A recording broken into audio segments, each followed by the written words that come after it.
नमस्कार, सगरमाथा प्राइम समाचारमा स्वागत छ। म जयन्ती पुडासेनी। नमस्कार, म पुष्पा श्री कार्की। सगरमाथा प्राइम समाचार सुरु गरौं अहिलेसम्मका मुख्य समाचारबाट।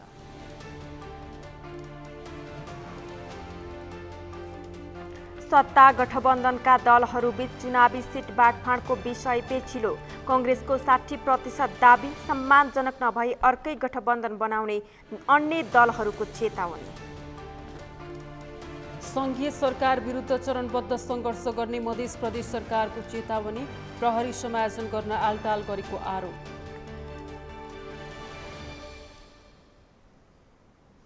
सप्तकोशी नदीको बाँध फुट्यो, उदयपुर, सुनसरी, सप्तरी लगायतका जिल्लाका करिब 20,000 मानिस प्रभावित।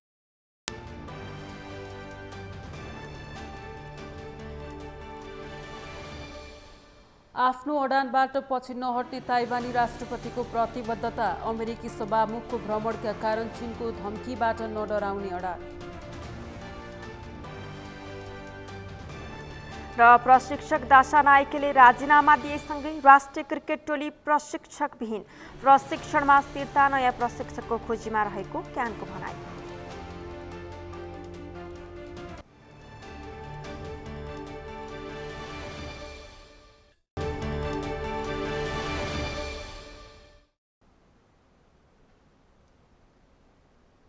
सगरमाथा प्राइम समाचार अब विस्तारमा।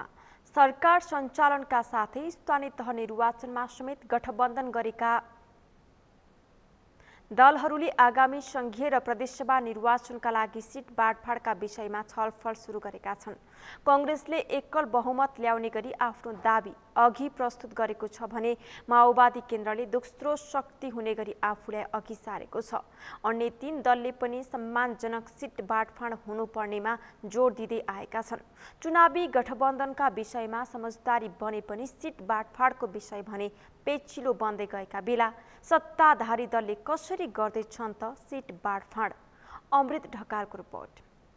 स्थानीय तहको निर्वाचनमा गठबन्धन गरेका सत्ताधारी दलहरू आगामी मङ्सिरमा हुने भनिएको संघीय र प्रदेशसभाको निर्वाचनका लागि सिट बाँडफाँडका विषयमा छलफल सुरु गरेका छन्। सत्ता गठबन्धनलाई निर्वाचनसम्म कायम राख्ने सहमति भए पनि गठबन्धनभित्र कुन मोडालिटीमा सिट बाँडफाँड गर्ने र निर्वाचनमा कसरी जाने भन्ने विषय भने पेचिलो बन्दै गएको छ। 2074 सालको निर्वाचनमा आफूले जितेका सिट यथावत राख्दै एमालेले जितेका क्षेत्र बाँडफाँड गर्ने वा स्थानीय तह निर्वाचनको मत परिणामका आधारमा सिट बाँडफाँड गर्ने भन्ने विषय सत्ताधारी दलबीच अन्योलता सिर्जना गरेको छ। स्थानीय तहको मत परिणामले उत्साहित बनेको कांग्रेस आगामी निर्वाचनमा एकल बहुमत ल्याउने गरी आफ्नो दाबी प्रस्तुत गरेको छ। गठबन्धन भोलि यो पार्लियामेन्टको चुनावमा पनि गठबन्धन गर्दा हैन, संसदको चुनावमा र प्रदेशको चुनावमा पनि मेजर ठाउँमा त हामीहरूकै राम्रो संगठन छ। त्यसले गर्दाखेरि हामीहरूकै बढी साथीहरू त आउँछ। हाम्रो अनुपातमा त्यही हिसाबले संगठनको हिसाबमा सबै पार्टीको माओवादीको, समाजवादीको, अब यो उपेन्द्रजीको जति पनि छ जनमोर्चाको सबैको समेटेर अगाडि बढ्छ। हामीहरूले करिब 60% नेपाली कांग्रेस, अरू 40% अरूहरू भएर कांग्रेसले पहिलो शक्तिका रूपमा दाबी प्रस्तुत गरेकोमा माओवादी केन्द्रले दोस्रो ठूलो दलका रूपमा दाबी अघि सारेको छ। कांग्रेसले आगामी निर्वाचनबाट एकल बहुमत सरकारको नेतृत्व गर्ने दाबी गरेकोमा माओवादी केन्द्रले पनि गठबन्धनकै सहारामा सरकारको नेतृत्व गर्ने इच्छा देखाएको छ। स्थानीय तहको निर्वाचनबाट हौसिएको माओवादी केन्द्रले आगामी निर्वाचनबाट आफूलाई निर्णायक शक्तिका रूपमा स्थापित गर्न खोजेको छ। सम्मानजनक सिट बाँडफाँड नहुने हो भने अर्कै गठबन्धन बन्न सक्ने समेत कांग्रेस बाहेकका दलहरूले चेतावनी दिएका छन्। आउने प्रदेश र सङ्घको निर्वाचनमा स्थानीय तहको निर्वाचनको अनुभवलाई समीक्षा गरेर हामी तालमेल गर्दा पनि हामी पहिलो हुने हो, कम्तीमा पनि लेफ्ट मुभमेन्टको पहिलो हुने पुरै सम्भावना छ। मैले नेपाली कांग्रेसका नेताहरूसँग कुरा गर्दा भनेको छु, सायद पहिलो अहिले तपाईहरु नै हुनुहुन्छ, त्यो देखियो। दोस्रो चाहिँ माओवादी केन्द्र हुने हो। त्यसमा सहयोग गर्ने हो भने सब चीज सहज जान्छ, होइन भने सहज जाँदैन।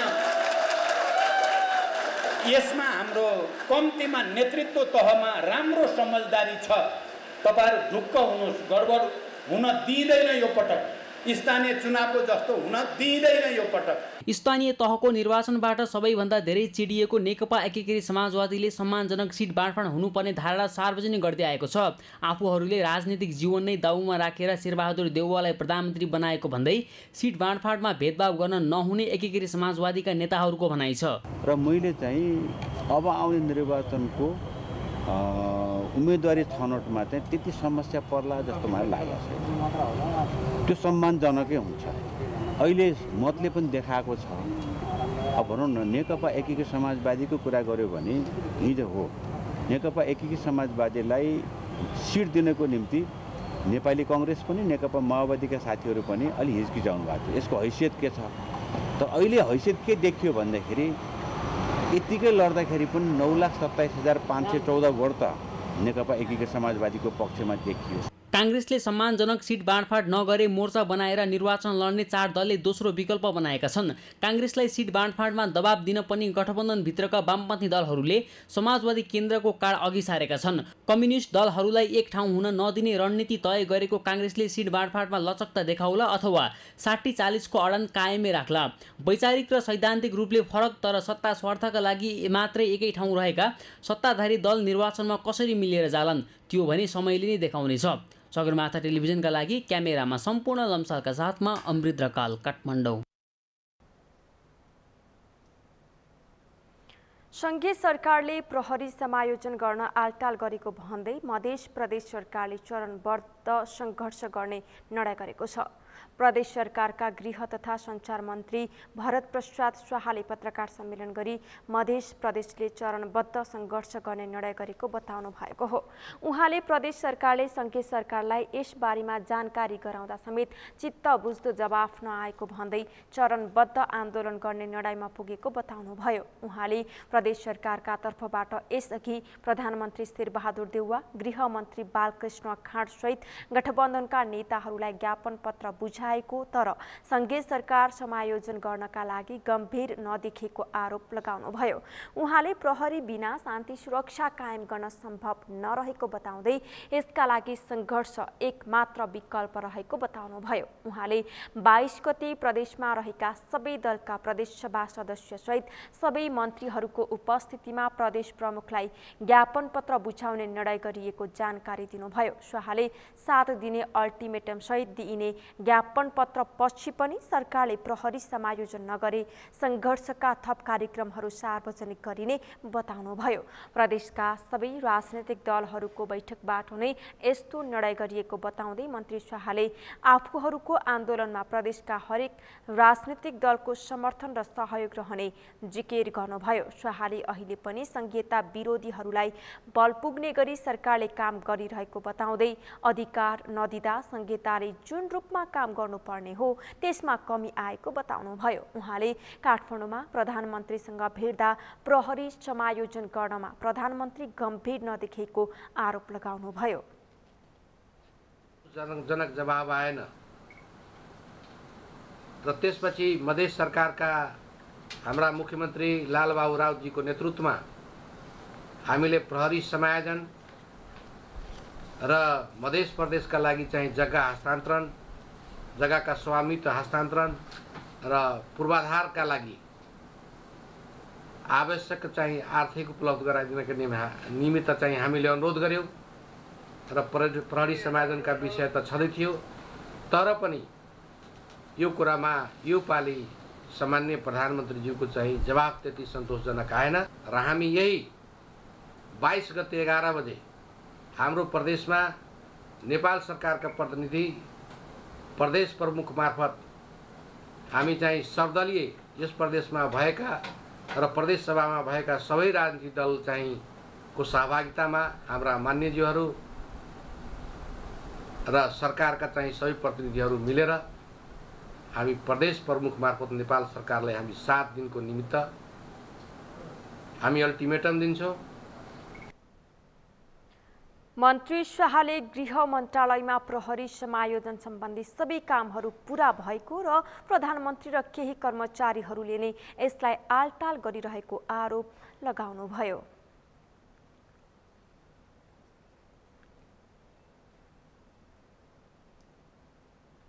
पेट्रोलियम पदार्थको मूल्य समायोजन गर्न माग गर्दै एमालेको भातृ संगठन अनेरा सोब्युले काठमाडौँमा प्रदर्शन गरेको छ। अनेरा सोब्युको बागमती कमिटीले भारतीय ओइल कर्पोरेसनले मूल्य घटाएको भए पनि नेपाल ओइल निगमले मूल्य समायोजन नगरेको भन्दै निगमको टेकु कार्यालय अगाडि विरोध प्रदर्शन गरेको हो। भारतीय ओइल कर्पोरेसनले 2 पटक मूल्य घटाएर पठाएको भए पनि घटेको मूल्य नेपाल ओइल निगमले हालसम्म पनि समायोजन गरेको छैन। स्वचालित मूल्य समायोजन गर्ने जनाएको ओइल निगमले मूल्य बढ्दा तत्काल बढाउने गरेको भए पनि घटेको समयमा भने समायोजन गर्न आलटाल गरेको भन्दै तत्काल मूल्य समायोजन गर्न विद्यार्थी नेताहरूले माग गरेका छन्। ग्यासमा भएको मूल्य, खाना पकाउने ग्यासमा भएको मूल्य वृद्धि होइन, हिजो अब कम्तीमा पनि चाहिँ ग्यासमा मूल्य वृद्धि भएको छ, त्यो मूल्य वृद्धि चाहिँ समायोजन हुनुपर्छै पर्दैन हो। यो समायोजन हुनुपर्छ भनेर चाहिँ हामीले अनेरा सोब्युले सिङ्गो केन्द्रीय कमिटी नै आएको छ। विशेष गरी उपत्यका यो प्रदेश कमिटीले हामीले चाहिँ यो अहिले ज्ञापन पत्र बुझाइरहेका छौँ। सम्भवतः जबसम्म चाहिँ यो मूल्य वृद्धि हुन सकेसम्म हाम्रो दबावले यो चाहिँ समायोजन होला। यदि समायोजन भएन भने अनेरा सोब्यु चाहिँ निरन्तर रूपमा चाहिँ सडक आन्दोलनमा हुन्छ र सम्बन्धित पक्षका जुनसुकै किसिमको लडाइँ लड्न अनेरा सोब्यु तयार हुन्छ। भारतीय ओइल कर्पोरेसनले पछिल्लो 15 दिनमा पेट्रोलमा प्रति लिटर 32 रुपैयाँ 56 पैसा, डिजलमा 25 रुपैयाँ 1 पैसा, खाना पकाउने ग्यासमा प्रति सिलिन्डर 77 रुपैयाँ घटाएको छ। तर नेपाल ओइल निगमले घटेको उक्त मूल्य समायोजन नगरेको भन्दै विरोध भएको हो। मूल्य घटाउन उपभोक्ताहरूले समेत माग गर्दै आएका छन्। एमाले निकट विद्यार्थी संगठन अनेरा सोब्युले आज नेपाल ओइल निगमको केन्द्रीय कार्यालयमा विरोध प्रदर्शन गरेको छ। बागमती प्रदेश कमिटीले भारतीय ओइल कर्पोरेसनले मूल्य घटाएको भए पनि नेपाल ओइल निगमले मूल्य समायोजन नगरेको भन्दै कार्यालय अगाडि विरोध प्रदर्शन गरेको हो। यसै सन्दर्भमा आज हामीले सगरमाथा जनबोलीमा सर्वसाधारणलाई सोधेका थियौं, मूल्य वृद्धि नियन्त्रण गर्न कसको भूमिका के हुनु पर्ला? हेरौं उनीहरूको भनाई उनीहरूकै शैलीमा।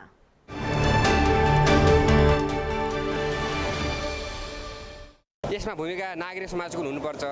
अब नागरिक समाज जाग्नुपर्ने अवस्था आइसक्यो, महँगी अति बढिसक्यो, घरमा चुलो कसरी जलाउने भन्ने समस्या सबको नेपालीको घरमा अब जाग्नुपर्ने अवस्था छ। पटक पटक मूल्य वृद्धि गरिरहेको छ। मूल्य वृद्धि गर्न 1 सेकेन्ड पनि ढिलो नगर्ने र मूल्य घटाउनु पर्ने, समायोजन गर्नुपर्ने टाइम आयो भनेपछि सुत्ने, थाहा नपास्तो गर्ने, अन्तर्राष्ट्रिय मूल्य कुन छ, कुन रेटको आधारमा छ भन्ने कुराहरू पटक्कै भुलेर अहिले जनतालाई दुःख दिएको छ। प्रत्यक्ष रूपमा जनताको ढाड सिक्ने काम गरिरहेको छ। यसका विरुद्ध सबजना खबरदारी हुन आवश्यक छ अहिलेको अवस्थामा।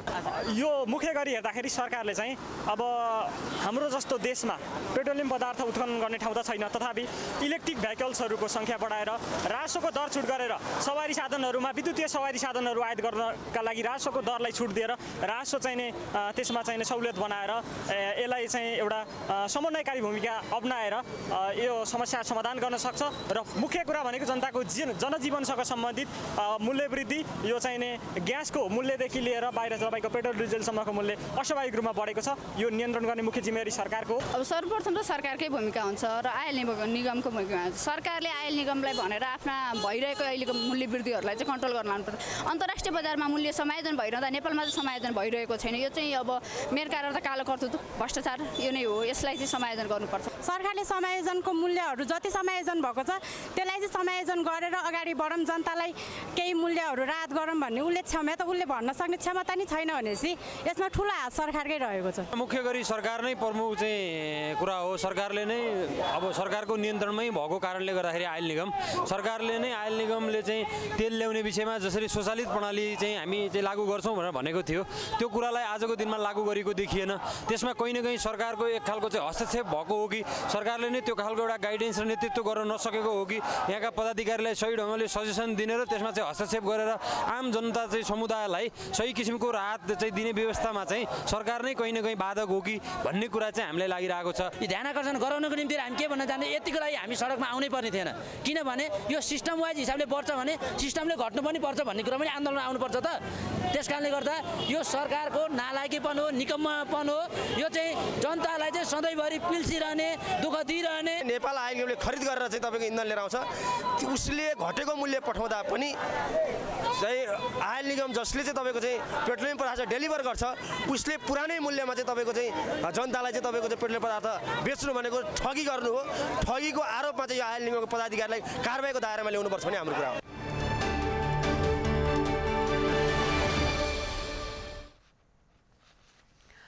राज्य व्यवस्था तथा सुशासन समितिको बैठकमा आज नेपाल विशेष सेवा विधेयक 2076 उप सैद्धान्तिक छलफल भएको छ। छलफलका क्रममा सांसदहरूले राष्ट्रिय अनुसन्धान विभागको दुरुपयोग भएको भन्दै यसलाई सबल बनाएर सदुपयोग गर्न सुझाव दिएका छन्। विभागमा भ्रष्टाचार मौलाएको विषयमा पनि सांसदहरूले सरकारको ध्यानाकर्षण गराएका छन्। एक रिपोर्ट। बुधबार राज्य व्यवस्था तथा सुशासन समितिको बैठकमा नेपाल विशेष सेवा विधेयक 2076 को सैद्धान्तिक छलफलमा भाग लिँदै नेपाली कांग्रेसका सांसद गगन कुमार थापाले गति गुप्तचरी क्रियाकलापका लागि अदालतको पूर्व स्वीकृति लिनुपर्ने बताए। उनले व्यक्तिको गोपनीयताको हक संविधानले सुनिश्चित गरेको उल्लेख गर्दै सरकारमा रहेकाहरूले शक्तिको दुरुपयोग गर्न सक्ने भएकाले त्यसलाई रोक्नका लागि प्रति गुप्तचरी क्रियाकलापका लागि अदालतको पूर्व स्वीकृति अनिवार्य गराउनुपर्ने बताए। हाम्रो यो प्रतिगुप्तचरी क्रियाकलापको लागि र अन्य क्रियाकलापको लागि चाहिँ जुन सूचना सङ्कलन गर्ने कुराहरूको सन्दर्भमा यहाँ प्रस्तावित व्यवस्थामा चाहिँ मुख्य अनुसन्धान अधिकृतसँग स्वीकृति लिएर गर्न सक्ने भनेको राष्ट्रसभामा गएर छलफल हुँदै गर्दा अभिलेख राखेर गर्न सक्ने भनेर आएको देखिन्छ। तर बाहिरको थुप्रै ठाउँको अभ्यास हाम्रो अहिले पनि हाम्रो राज्य संरचना हामीहरूको अहिले हामी डेमोक्रेटिक इभोल्युसनको सन्दर्भमा जुन चरणमा पुगेका छौँ अहिले पनि हाम्रो डेमोक्रेटिक इन्स्टिट्युसन्सहरू धेरै बलियो नभइसकेको अवस्था। कहिलेकाहीँ सरकारमा बस्दै गर्दा कार्यकारीले आफ्नो शक्तिको दुरुपयोग गर्न सक्ने त्यो आशंका त्यो सम्भावनाहरू रहिरहेको यी सबै कुरालाई हेर्दाखेरि चाहिँ यसको निम्ति अदालतको पूर्व स्वीकृति अनिवार्य हुनुपर्छ। नेपाली कांग्रेसका सांसद अमरेश कुमार सिंहले राष्ट्रिय अनुसन्धान विभागको दुरुपयोग गरिएको बताए। उनले सरकारमा रहनेहरूले आफ्नो स्वार्थमा विभागलाई प्रयोग गर्ने गरेको बताए। शीर्ष नेताहरूको निवास अगाडि गुप्तचर राखेर निर्वाध रूपले स्वतन्त्र राजनीतिक गतिविधि गर्नमा समेत राज्यले अवरोध गरेको उनको भनाइ छ। उनले अदालतको स्वीकृति बिना फोन ट्र्यापिङ पनि गर्न नहुनेमा जोड दिए। राज्यको राजनीतिक गतिविधि स्वतन्त्र पनि निर्वाध रूपले नचलोस् त्यसमा राष्ट्रिय अनुसन्धानको ठूलो योगदान सरकारले लिइराखेको हुन्छ, क्यामेरा हुन्छ। त्यसकारण बिना अदालतको स्वीकृतिको कुनै पनि फोन इन्टरसेप्टिङ गर्न पाउँदैन। त्यो जनताको अधिकार हो, त्यो सरकारको अधिकार हो नि कि जसको पाए त्यो हुन्छ। ठिक छ, सरकारसँग क्लियर गरोस् न, टेरिस्ट हो। यदि म जस्ता हजारौं टेरिस्ट छ भने त्यो सबै टेरिस्टको लिस्टिङ गरोस्। एउटा म त्यहाँ गर्न चाहन्छु। दोस्रो कुरा, मैले यो बुझ्न सकिनँ अहिलेसम्म नेपालको हरेक विधेयकमा कि पद तल हुँदाखेरि कम उमेरमा नै उसको बुद्धि सकिन्छ, जाँगर सकिन्छ। पद ठुलो हुँदाखेरि जति बुढो भए पनि त्यति उसको बुद्धि बढ्दै जान्छ, जाँगर बढ्दै जान्छ। नेकपा एमालेका सांसद नवराज सिलवालले राष्ट्रिय अनुसन्धान विभागको देशभित्रको मात्रै नभई अन्तर्राष्ट्रिय स्तरमा पनि अनुसन्धान गर्न सक्ने गरी क्षमता विकास गर्नुपर्ने बताए। उनले सो विभागलाई गृह मन्त्रालय अन्तर्गत नै ल्याउनु पर्ने बताए। इन्टरनेसनल इन्टेलिजेन्सलाई पनि हेर्न सक्ने ढङ्गले यसलाई अलिकति बृहत बनाउनुपर्छ भनेर त्यहाँ हामीले प्रस्ताव गरेका छौँ। रिपोर्टिङ गर्नलाई टाइमसम्म नपाइरहेको अवस्थाहरू भन्ने सुनिन्छ। त्यसले गर्दाखेरि चाहिँ अब यो चाहिँ नि प्रधानमन्त्रीको कार्यालयमा भन्दा यो गृह मन्त्रालयमा राखौँ। गृह मन्त्रालयले र गृहमन्त्रीज्यूले नै अलिक बढी समय अलिक बढी व्यावसायिकता सहित यसलाई बुझ्न सक्ने स्थिति हुन्छ भनेर हामीले गृह मन्त्रालय अन्तर्गत लिएर आउँ भनेर प्रस्तावित गरेका छौँ। नेकपा एमालेका सांसद लालबाबु पण्डितले राष्ट्रिय अनुसन्धान विभाग संस्थागत हुन नसकेको टिप्पणी गरे। उनले विभाग मन्त्री र सचिवहरूको निगरानीमा चलेको बताए। गुप्तचरीमा खर्च भएको रकमको बिल देखाउन नपर्ने भएकाले भ्रष्टाचार हुने गरेको उनले बताए। उनले सूचनादाताको नाममा प्रहरीले आफ्नै परिवारका मान्छेको नाम राखेर रकम बुझ्ने गरेको भन्दै त्यस्तो व्यतिथिलाई रोक्नुपर्ने बताए। अनुसन्धान विभाग छ, केही गर्दै होला, गरेको चाहिँ बुझ्दैन। मैले यो किन भन्नु परेको हो भने कहिलेकाहीँ रिपोर्ट आउँछ नि, गृहमन्त्रीज्यू र गृह सचिवज्यूहरूकै आउँछ के। महिनाको गुप्तचरीमा गृहमन्त्रीज्यूले कति बुझ्नुभयो भनेर चाहिँ आउँछ नि। कहिले 16 लाख, कहिले 15 लाख, कहिले 20 लाख, 22 लाख आउँछ। नेकपा माओवादी केन्द्रकी सांसद रेखा शर्माले राष्ट्रिय अनुसन्धान विभागलाई व्यवस्थित र व्यावसायिक बनाउनु पर्नेमा जोड दिइन्। उनले अनुसन्धानमा पहुँचवालाले आफ्नो कार्यकर्ता भर्ती गर्ने गरिएको भन्दै त्यसो हुन दिन नहुने बताइन्। बेपत्ता पारिएका व्यक्तिको छानबिन, सत्यनिरूपण तथा मेलमिलाप आयोग ऐन 2071लाई संशोधन गर्न बनेको विधेयक सरकारले प्रतिनिधि सभामा दर्ता गरेको प्रति द्वन्द्व पीडितहरूले आपत्ति जनाएका छन्। विधेयकले झनै समस्या थुपरेको पीडितहरूको गुनासो छ। एक रिपोर्ट। सरकारले ल्याएको बेपत्ता पारिएका व्यक्तिको छानबिन, सत्य निरूपण तथा मेलमिलाप आयोग ऐन 2071लाई संशोधन गर्न बनेको विधेयकले झनै समस्या थुपारेको भन्दै द्वन्द्व पीडितहरूले आपत्ति जनाएका हुन्। सरकारले गत असार 32 गते प्रतिनिधि सभामा बेपत्ता पारिएका व्यक्तिको छानबिन, सत्य निरूपण तथा मेलमिलाप आयोग ऐन 2071लाई संशोधन गर्न बनेको विधेयक पेश गरेको थियो। उक्त विधेयकमा यातना, हत्या, यौन अपराध जस्ता विषयका प्रावधान पीडितलाई न्याय भन्दा पनि पीडा देखिने गरी आएको भन्दै द्वन्द्व पीडितहरूले सरकारको यो विधेयकबाट न्याय नपाउने बताएका छन्। द्वन्द्व पीडित साझा चौतारीका संस्थापक अध्यक्ष सुमन अधिकारीले सरकारले बेपत्ता पारिएका व्यक्तिको छानबिन, सत्य निरूपण तथा मेलमिलाप आयोग ऐन 2071लाई संशोधन गर्न बनेको विधेयकले द्वन्द्व पीडितहरूको आशालाई निराशामा परिणत गरेको बताए। हाम्रो आशा चाहिँ थियो, तर चाहिँ के भयो भने अब जुन ढङ्गको चाहिँ मस्यौदा आयो नि त, त्यो मस्यौदा देखेर चाहिँ हामीलाई चाहिँ दाँतमा ढुङ्गा लाग्यो होइन। जुन हाम्रो अपेक्षा थियो नि त, त्यसले चाहिँ हामीले चाहिँ जे अपेक्षा त्यो चाहिँ पुरा भएन। भनेपछि अलिकति चाहिँ हामीलाई चाहिँ जुन अब त्यो नभएपछि अब त्यहाँ चाहिँ खास गरिकन चाहिँ यो चाहिँ पीडकलाई उन्मुक्ति दिने ढङ्गले डिजाइन गरिएको नै त्यहाँ देखिन्छ होइन। भनेपछि अब जुन चाहिँ हत्या लगायतका जुन गम्भीर अपराध छन् त्यसलाई पनि सामान्य घटना भनेर जुन यो घटनाको वर्गीकरण त्यहाँ गरिएको छ होइन, त्यो चाहिँ जुन मस्यौदा विधेयकमा। त्यसमा चाहिँ त्यो देखेपछि चाहिँ हामीलाई चाहिँ एकदमै चाहिँ त्यसले चाहिँ हाम्रो आपत्ति त्यसमा रहेको छ होइन। त्यो भएर पनि अब हामीले भनेको त अब एउटा हामी समाधानको चाहिँ हामी चाहिँ उपाय चाहिँ खोज्न चाहन्छौँ र समाधान खोज्दाखेरि सिद्धान्त जे छन् राज्यले पालना गर्नुपर्ने त्यो सिद्धान्तलाई पनि उत्तिकै अवलम्बन गर्नुपर्छ भन्ने कुरा चाहिँ छ। अध्यक्ष अधिकारीले द्वन्द्व पीडितहरूले तत्काल न्याय र बेपत्ता पारिएकाहरूको छानबिन र सत्य निरूपणको समाधान खोजेको बताए। उनले सरकारले संसदमा पेश गरेको संशोधन ऐनको मस्यौदामा द्वन्द्व पीडितलाई अझै पीडित बनाउने व्यवस्था राखिएको दावी गरे।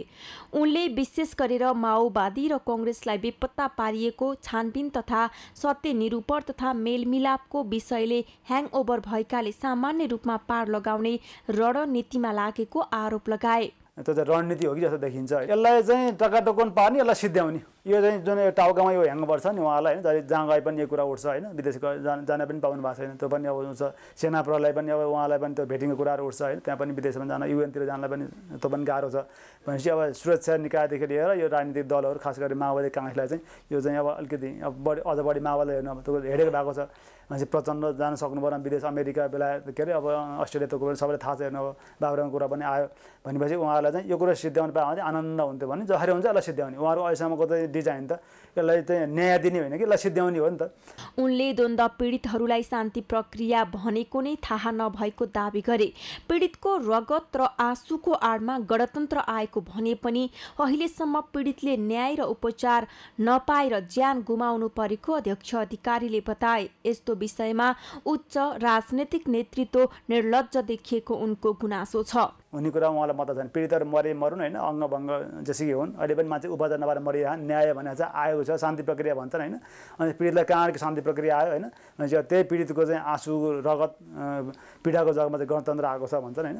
भनेपछि अब के हो यो होइन, तपाईँको सबैभन्दा बढी पीडा पाएको चाहिँ उपेक्षा भएको त्यही पीडित समुदाय छ हेर्नु। भनेपछि उहाँले कतिसम्म चाहिँ यो निर्लज्ज पारा हो, यो चाहिँ पोलिटिकल लेभलको टप लेभलमा त्यो कुरा हामी बुझ्दैनौँ हेरौँ। विक्रम सम्वत 2063मा तत्कालीन विद्रोही नेकपा माओवादी र सरकारबीच भएको विस्तृत शान्ति सम्झौतामा द्वन्द्वकालका गम्भीर मानवाधिकार उल्लङ्घनका घटनाको अनुसन्धान सत्य निरूपण तथा मेलमिलाप आयोग र बेपत्ता पारिएका व्यक्तिको छानबिन आयोगले गर्ने व्यवस्था गरिएको थियो। तर ती आयोग गठन हुन शान्ति सम्झौता भएको मितिले 8 वर्ष लाग्यो। 2071 सालमा संक्रमणकालीन न्यायका संयन्त्रका रूपमा दुवै आयोग गठन त भए, तर अहिलेसम्म पनि तिनले कुनै एउटा मात्र घटनाको पूर्ण अनुसन्धान गर्न समेत सकेका छैनन्।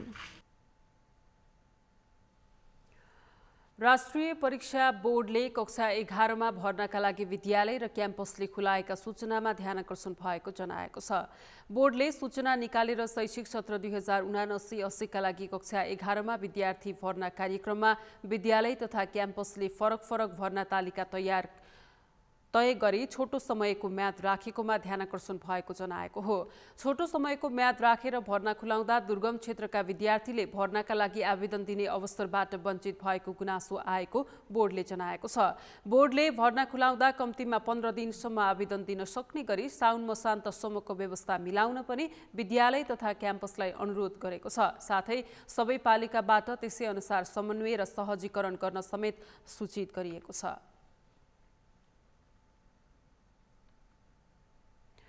सगरमाथा प्राइम समाचारमा अब पालो विश्रामको। विश्रामपछि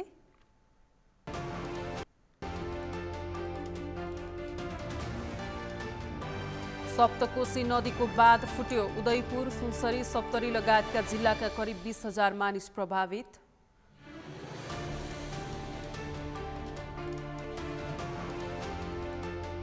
नेपालमा पछिल्लो 24 घण्टामा 915 जनामा कोरोना संक्रमण पुष्टि। स्वास्थ्य सतर्कतामा हिलचक्राइ नगर्न स्वास्थ्य मन्त्रालयको आग्रह।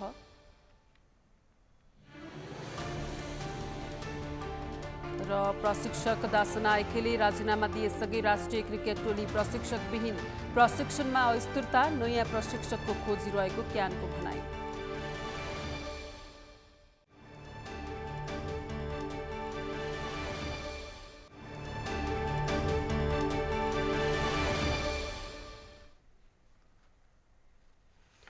विश्रामपछि सगरमाथा प्राइम समाचारमा स्वागत छ। अब बाँकी समाचार। सप्तकोशी नदीको बाँध फुटेर बस्तीमा पसेसँगै डुबानमा परेको बस्तीका बासिन्दाहरू प्रभावित भएका छन्। बस्तीमा पसेका कारण आसपासका उदयपुर, सुनसरी, सप्तरी लगायतका जिल्लाका करिब 20,000 मानिस प्रभावित हुन सक्ने आकलन गरिएको छ। नदीको धार पुरानो ठाउँमा फर्कदा बस्ती डुबानमा परेको स्थानीयहरूको भनाइ छ। तटीय क्षेत्रमा सतर्कता अपनाउन आग्रह गरिएको छ। एक रिपोर्ट। सप्तकोशी नदीको बाँध फुटेर बस्तीमा पसेको उदयपुरको बेलाका नगरपालिका 1, 2, 3, 8 र 9 नम्बर वडाको क्षेत्रमा बाढी पसेको हो। सुनसरीको बरहा क्षेत्र नगरपालिका 6 र 9 नम्बर वडा पनि डुबानमा परेका छन्। बुधबार बिहान सप्तकोशी नदीको बाँध फुटेर गाउँ पसेको थियो, जसको असर क्रमशः सप्तरी र सुनसरीमा समेत पर्ने देखिएकोले 3 जिल्लामा सतर्कता अपनाइएको छ। बस्तीमा पसेका कारण आसपासका उदयपुर, सुनसरी, सप्तरी लगायतका जिल्लाका करिब 20,000 मानिस प्रभावित हुन सक्ने आकलन गरिएको छ। नदीको धार पुरानो ठाउँमा फर्कदा बस्ती डुबानमा परेको स्थानीयहरूको भनाइ छ। बस्तीमा बाढी पसेसँगै स्थानीयहरू आफ्ना सामान पोको पारेर सुरक्षित स्थानतर्फ लागेका छन्। गाउँ डुबी नसके पनि सरकारले डुब्न सक्ने जोखिमका कारण सुरक्षित स्थानमा जान आग्रह गरेको स्थानीयहरूले बताएका छन्। पानीको मात्रा बढिरहेकोले वस्तुभाउ छोडेर निस्किएको स्थानीयहरूले बताए। अहिले घटनास्थलमा नेपाल प्रहरी, सशस्त्र प्रहरी र स्थानीयवासी उद्धारमा खटिएका छन्। पूर्वी नेपालमा अविरल वर्षाका कारण पानीको सतह झनै बढ्दै गएकाले जोखिम अझै बढ्न सक्ने अनुमान छ। पानीको सतह बढ्दै गए 4,000 घर परिवार प्रभावित हुने अनुमान गरिएको छ। डुबेको त छैन भाइ, डुब्छ भन्छ खोलाको आकै छ। सबै वस्तु भाउ सबै छोडिराखेर हिँडेको के गर्नु, निस्का कि निस्का भन्छन् मान्छेले। त्यतिखेर अब पानी अलिक सानै बढ्यो अनि लास्टमा चाहिँ के हो भने अब 12 बजेदेखि चाहिँ हत्ते पुरै बढ्यो कि बढेपछि अनि त्यसपछि अब नगरबाट नाउ पठाएर चाहिँ त्यही नाउबाट अहिले तरेर। म 35 सालदेखि यहाँको बासिन्दा भएको हुँ। पहिले मेरो खोटाङ हो। खोटाङबाट 35 सालमा यहाँ आउँदाखेरि कोसी यहीँबाटै बग्थ्यो र हुँदै हुँदै 39 सालबाट उता कोसी गए र बर्खा अलिकति बढ्दा समयमा भँगालो आउने गर्थ्यो। त्यो पनि अहिले 10-15 वर्षको अन्तरालमा चाहिँ आउन छोडिसकेका थिए र अहिले फेरि पुनः कोसीको भँगालो यता फुटेर टप्पुवासीहरूलाई तसमस पार्दै यतातिर भागिराखेको अवस्था छ। नदी कटानले कोसीको बहाव गाउँतिर पसेको स्थानीयहरूले बताएका छन्। बराहा क्षेत्र स्थित श्रीलङ्का टापुमा गैरातीबाट सप्तकोशीको भंगालो पसेको त्यहाँ फसेका बासिन्दालाई उद्धार गर्न समस्या भइरहेको जनाइएको छ। सप्तकोशी नदीको बाँध फुटेर बस्तीमा पसेपछि उदयपुरको बेलाका 8, डुम्रीबोट र लाहुरे खोज क्षेत्रको प्रदेश 1 सरकारका आन्तरिक मामिला तथा कानून मन्त्री केदार कार्की सहितको टोलीले आज स्थलगत अनुगमन गरेको छ। सप्तकोशीबाट बस्ती क्षेत्रमा पसेको पानीले बेलका नगरपालिका तथा सप्तरीका कञ्चनपुर र सप्तकोशी नगरपालिकामा समेत क्षति गर्न सक्ने अनुमान गरिएको छ।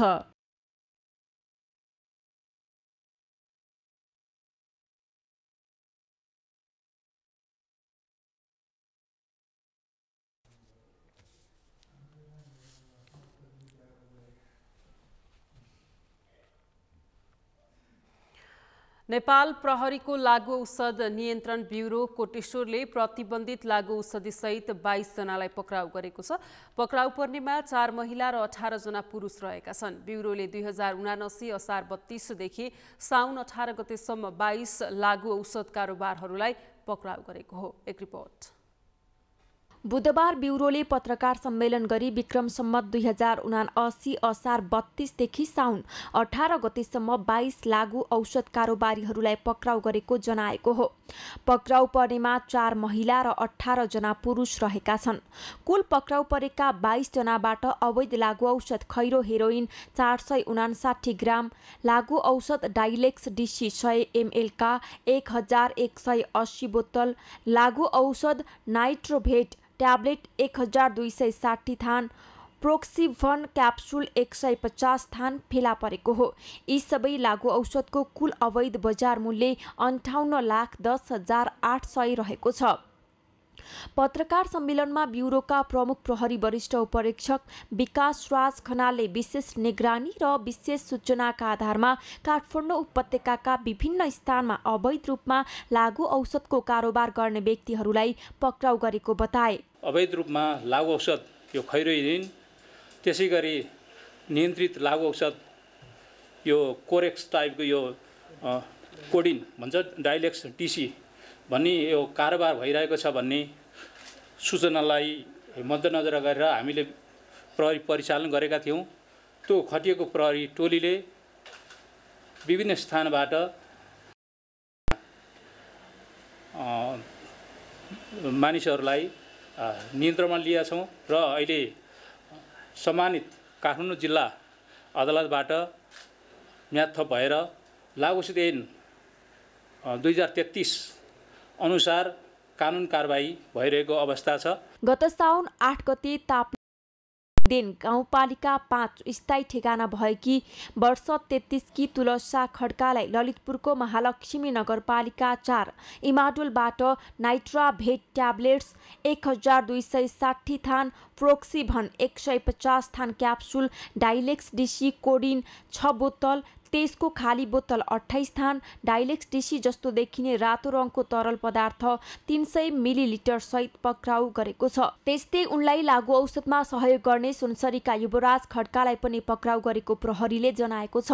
त्यस्तै तुलसा खड्कालाई लागू औषध उपलब्ध गराउने रौतहटका 46 वर्षका किशोर चौलागाईलाई साउन 10 गते पक्राउ गरेको जनाइएको छ भने उनलाई लागू औषध उपलब्ध गराउने सिन्धुपाल्चोकका 47 वर्षीय मानबहादुर तामाङलाई पनि पक्राउ गरेको जनाएको छ। त्यस्तै मानबहादुर तामाङलाई लागू औषध उपलब्ध गराउने सर्लाहीका 35 वर्षका बुद्ध बहादुर बोमजनलाई साउन 10 गते पक्राउ गरेको थियो। त्यस्तै किशोर चौलागाईलाई लागू औषध उपलब्ध गराउने सर्लाहीका वर्ष 21 का विपिन कुशवाहा, गाडी चालक रौतहटका 25 वर्षीय सुभाष राय यादव, रौतहटकै वर्ष 19 का मोहम्मद आशफाक आलमलाई लागू औषध तरकारीको बोरामा लुकाएर ल्याएको अवस्थामा पक्राउ गरेको जनाएको छ। त्यस्तै मानबहादुर तामाङलाई लागू औषध उपलब्ध गराउने सर्लाहीका 42 वर्षीय रतन मोक्तान र 28 वर्षका दीपक श्रेष्ठलाई साउन 18 गते पक्राउ गरेको लागू औषध नियन्त्रण ब्युरोले जनाएको छ। त्यस्तै प्रहरीले असार 32 गते ताप्लेजुङका 27 वर्षीय राजकुमार तामाङ, ताप्लेजुङकै 35 वर्षीय सुशीला तामाङलाई पक्राउ गरेको थियो। सुशीला तामाङलाई लागू औषध उपलब्ध गराउने झापाका 20 वर्षीय सञ्चमाया तामाङ, झापाकै 31 वर्षका मणिराज लिम्बुलाई साउन 1 गते भक्तपुरको लोकन्थलीबाट पक्राउ गरेको जनाएको छ। त्यस्तै साउन 12 गते बझाङका 20 वर्षीय उपेन्द्र जागरी, झापाका 33 वर्षीय प्रेमहाङ सोलिङ, झापाकै 37 वर्षीय योगेश लिङदेन, झापाकै 27 वर्षीय विदुर आङबोलाई 14 ग्राम अवैध लागु औषध खैरो हेरोइन सहित पक्राउ गरेको हो। त्यस्तै रामेछापका वर्ष 40 की जुनुमाई मोक्तानलाई साउन 13 गते गोकर्णेश्वर नगरपालिका 8 बाट 384 ग्राम अवैध लागु औषध खैरो हेरोइन सहित पक्राउ गरेको जनाएको छ। त्यस्तै साउन 14 गते काठमाडौँ महानगरपालिका वडा नम्बर 3 बस्ने वर्ष 43 का अनुज शाही, इलामका वर्ष 32 का दिपेश विश्वकर्मा र जिल्ला 5 थरका 30 वर्षीय काजीमान गुरुङलाई टोखा नगरपालिका 6 धापासीबाट अवैध लागु औषध खैरो हेरोइन 7 ग्राम सहित पक्राउ गरेको जनाएको छ। संस्कृति, पर्यटन तथा नागरिक उड्डयन मन्त्रालयका उपसचिव प्रमोद नेपाल 22.5 लाख घुस सहित पक्राउ परेका छन्। अख्तियार दुरुपयोग अनुसन्धान आयोगको टोलीले उनलाई नक्सालको होटलबाट रङ्गे हात पक्राउ गरेको हो। पर्यटन व्यवसायीसँग घुस मागेको संकेत पाएपछि अख्तियारको टोलीले मंगलबार बिहानैदेखि उपसचिव नेपालको निगरानी गरेकोमा अपराह्न होटल अरण्यबाट घुस सहित पक्राउ गरिएको हो। होटलबाट 6 लाख रुपैयाँ घुस लिँदै गर्दा पक्राउ परेका उपसचिव नेपालको गाडीबाट 16.5 लाख रुपैयाँ बरामद भएको थियो। प्याराग्लाइडिङको उडान अनुमतिका लागि घुस मागेको र त्यो रकम लिएको सूचनाका आधारमा आयोगको टोलीले पक्राउ गरेको अख्तियारका प्रवक्ता श्यामप्रसाद भण्डारीले बताउनु भएको छ। गाडीबाट बरामद भएको रकमको पनि उपसचिव नेपालले स्रोत खुलाउन नसकेको अख्तियारले जनाएको छ।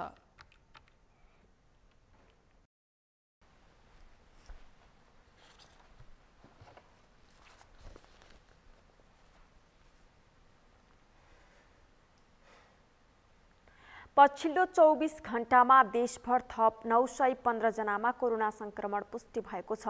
पछिल्लो 24 घण्टामा गरिएको पीसीआर परीक्षण अनुसार थप 590 तथा एन्टिजेन परीक्षणमा थप 325 गरी 915 जनामा संक्रमण देखिएको स्वास्थ्य तथा जनसङ्ख्या मन्त्रालयले जनाएको छ। कोरोना संक्रमणको दर बढ्दै गएको भए पनि स्वास्थ्य सतर्कतामा हेलचेक्राइ भइरहेको भन्दै मास्कको प्रयोग गर्न र स्वास्थ्य सतर्कता अपनाउन मन्त्रालयले आग्रह गरेको छ। एक रिपोर्ट। देशभर थप 915 जनामा कोरोना भाइरसको संक्रमण पुष्टि भएको छ। स्वास्थ्य तथा जनसङ्ख्या मन्त्रालयका अनुसार 6002 जनाको परीक्षण गर्दा पीसीआर विधिबाट 590 तथा एन्टिजेन विधिबाट 325 जनामा संक्रमण पुष्टि भएको हो। सोही अवधिमा थप 301 जना संक्रमण मुक्त भएका छन्। यो सँगै देशभर सक्रिय संक्रमितको संख्या 5433 पुगेको छ। पछिल्लो 24 घण्टामा संक्रमितको मृत्यु भएको छैन। त्यस्तै थप 55,559 जनाले कोरोना विरुद्धको खोप पनि लगाएका छन्। कोरोना संक्रमणको दर बढ्दै गए पनि मास्क लगाउने तथा जनस्वास्थ्यका मापदण्ड पालना गर्नेहरूको संख्या घटेको छ। देशभर संक्रमणको जोखिम बढेकाले भिडभाड नगर्न, मास्कको अनिवार्य प्रयोग गर्न तथा जनस्वास्थ्य मापदण्डको पालना गर्न मन्त्रालयले आग्रह गरेको छ। चाडबाडको समय भएकाले स्वास्थ्य मापदण्ड पालना गरी सुरक्षित भएर मनाउन पनि स्वास्थ्य मन्त्रालयले आग्रह गरेको छ। संक्रमणको दर बढ्दै गएकाले उपचारका लागि तयारी अवस्थामा रहन अस्पतालहरूलाई समेत आग्रह गरेको छ। मन्त्रालयले प्रदेशमा उपचारका लागि अस्पतालहरूको तयारी थालेको जनाएको छ। यस्तै नाकाहरूमा स्वास्थ्य जाँच पनि बढाएको छ। कोरोना विरुद्धको खोप अभियान जारी रहेको भए पनि कतिपयले अझै खोप नलगाएको भन्दै मन्त्रालयले खोप लगाउन आग्रह गरेको छ। भारतमा कोरोनाको दर बढ्दै गएको तथा निर्वाध आवत जावत भइरहेको भन्दै संक्रमणको जोखिम कम गर्ने गरी नाकाहरूमा सजगता अपनाउनु पर्ने विज्ञहरूले सुझाव दिएका छन्। काठमाडौँ लगायतका शहरी क्षेत्रमा भिडभाड बढी हुने भएकाले यस्तो भिडभाड युक्त क्षेत्रमा जाँदा थप सावधानी अपनाउनु पर्नेमा विज्ञहरूको जोड छ। विज्ञहरूले भयावह अवस्था आउनु पूर्व नै पूर्व तयारीको काम थाल्न सुझाव दिएका छन्। सगरमाथा समाज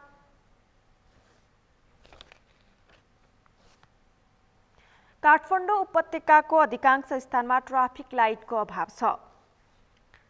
कतिपय मुख्य चोकहरूमा समेत ट्राफिक लाइट राखिएको छैन भने भएका ट्राफिक लाइट समेत मर्मत सम्भारको अभावमा काम नलाग्ने भएका छन्। त्यसैको परिणाममा अहिलेको युगमा पनि सडकमा हात हल्लाएर ट्राफिक व्यवस्थापन गर्नुपर्ने बाध्यता छ। मेनुका लम्सालको रिपोर्ट। काठमाडौँ उपत्यकामा मात्र साना ठुला गरी दैनिक 11 लाख हाराहारीमा सवारी साधन गुड्छन्, तर ट्राफिक व्यवस्थापनको अवस्था भने दयनीय छ। अरू त अरू सडकमा आवश्यक मात्रामा ट्राफिक लाइट समेत छैनन्, भएकै कतिपय ट्राफिक लाइट पनि काम नलाग्ने अवस्थामा छन्।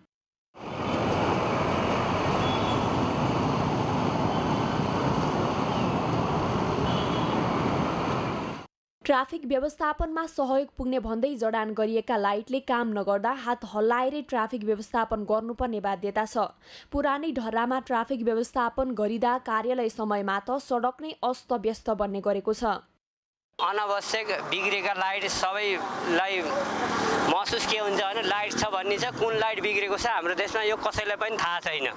हाम्रो देशको सर्भिसिङ धेरै कमजोरी छ हेर्नुहोस्, त्यसले गर्दाखेरि हामी दुर्घटनामा धेरै परेका छौँ। त्यही भएर सरकारले के हेर्नु पर्यो भने यस्तो यो नेपालको सबैभन्दा यो ठुलो सहर पर्यो हजुर, यसमा चाहिँ अलि राम्रो ध्यान दिँदा राम्रो होला। एजुकेटेड अनि नन एजुकेटेड सबैजनाहरूले चाहिँ त्यो ट्राफिक लाइट हेरेर क्रस गर्न सक्नुहुने थियो। अब अहिले नै हेरौँ न, तपाईको यहाँ यो के अरे BICCदेखि परतिर पनि राखेको छ traffic light, they are not in working condition. अब त्यो वर्क गर्ने भयो भने त सडक दुर्घटनाहरू त न्यूनीकरण हुन्छ। अनि अब हामी सवारी साधन भएका साथसाथै पैदल यात्रीहरूलाई पनि आवत जावत गर्न सजिलो हुने थियो। कुनै पनि सहर व्यवस्थित हुनका लागि ट्राफिक व्यवस्थापन पनि उत्तिकै व्यवस्थित हुन जरुरी छ, तर ट्राफिक नियम त धेरै परको कुरा भएकै ट्राफिक लाइट समेत प्रयोगमा आउन नसक्नु विडम्बना हो। यसरी ठाउँ ठाउँमा ट्राफिक प्रहरी खटाउँदा बढी जनशक्ति चाहिने, लामो समय खटिनुपर्ने लगायतका समस्या रहेका छन्। ट्राफिक लाइट भएको अवस्थामा चाहिँ ट्राफिकले म्यानुअली हात हल्लाएर सवारी साधन नियन्त्रण गर्ने, पठाउने, छोड्ने काम चाहिँ म्यानुअली गर्नु पर्दैन, जसले गर्दा जनशक्ति कम खर्च हुन्छ। र यदि सवारी चालकले ट्राफिक सङ्केत, ट्राफिक बत्तीको सङ्केत मान्ने हो भने सजिलैसँग सवारी आवागमनलाई सहज गराउन सकिन्छ। यद्यपि अहिले ट्राफिक बत्ती भएका ठाउँमा पनि कतिपय सवारी चालकहरूले यो बत्तीको सङ्केतको पालना गर्दैनन्। यता सडक विभागले अव्यवस्थित तथा जीर्ण रहेका ट्राफिक लाइटको मर्मत तथा व्यवस्थापन गर्दै आएको जनाएको छ। काठमाडौँ महानगर विभिन्न संस्थाले जडान गरेको बाहेक आफैले जडान गरेको विभिन्न 32 चोकहरूमा समस्या आएमा तुरुन्तै मर्मत गर्ने गरेको विभागको दाबी छ। क्विक रिस्पोन्स गरेका छौँ। यसमा चाहिँ हामी ट्राफिक पुलिससँग मिलेर हाम्रो भाइबर ग्रुप नै छ, कहाँ प्रब्लम आएको छ, कुन चोकमा प्रब्लम आएको छ उहाँले त्यो भाइबर ग्रुपमा हाल्नुहुन्छ। अनि त्यसपछि चाहिँ हामीलाई जानकारी हुन्छ र त्यो जानकारी हुने बित्तिकै हामीले चाहिँ मेन्टेनेन्स टिम, हाम्रो चाहिँ मेन्टेनेन्स कन्ट्र्याक्टर छ, मेन्टेनेन्स टिमको चाहिँ म्यान पावरहरू त्यो ठाउँमा पुगेर चाहिँ प्रब्लम सल्भ गर्नुहुन्छ। देशकै संघीय राजधानीको ट्राफिक व्यवस्थापन हातको इसारामा चलिरहेको छ भने अन्य सहरको अवस्था के होला सहजै अनुमान लगाउन सकिन्छ। योजना तथा अध्ययनकै क्रममा रहेको प्रविधियुक्त इन्टेलिजेन्ट लाइटको सफल जडान हुन सके उत्कृष्ट हुने थियो, तर अन्य योजना जस्तै यो योजना पनि कागजमै सीमित हुनेमा आशंका छ। सगरमाथा टेलिभिजनका लागि क्यामेरामा कमल श्रेष्ठका साथमा मेनुका लम्साल, काठमाडौँ। सगरमाथा प्राइम समाचारमा एकैछिन विश्रामपछि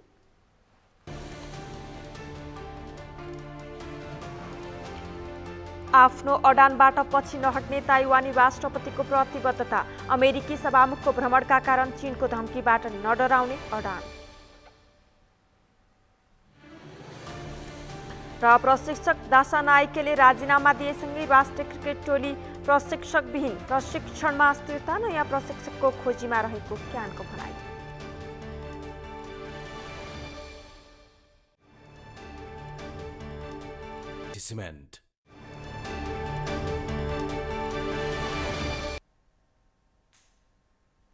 अब पालो अर्थ समाचारको।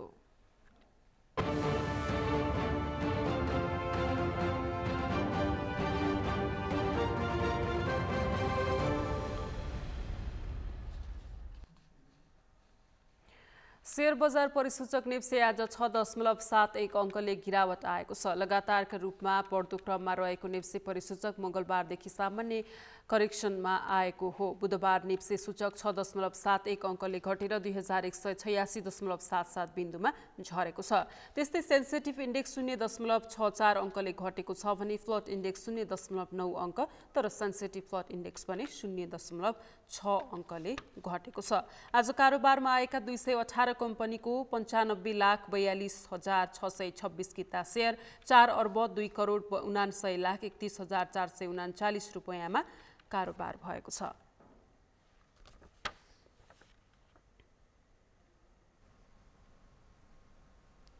खेल समाचारसँगै हामी सगरमाथा प्राइम समाचारको अन्त्यमा छौं। अन्त्यमा मुख्य समाचार फेरि एकपटक।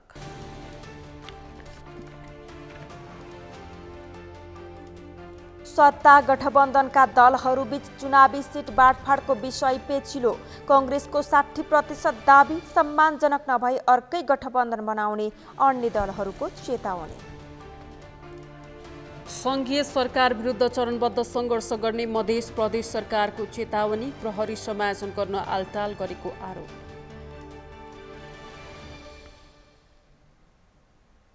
सप्तकोशी नदीको बाँध फुट्यो। उदयपुर, सुनसरी, सप्तरी लगायतका जिल्लाका करिब 20,000 मानिस प्रभावित।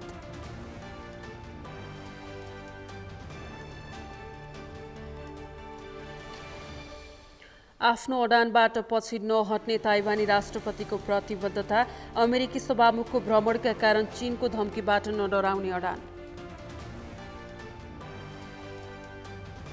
र प्रशिक्षक दासा नायकेले राजीनामा दिएसँगै राष्ट्रिय क्रिकेट टोली प्रशिक्षकविहीन, प्रशिक्षणमा स्थिरता, नयाँ प्रशिक्षकको खोजीमा रहेको क्यानको भनाई।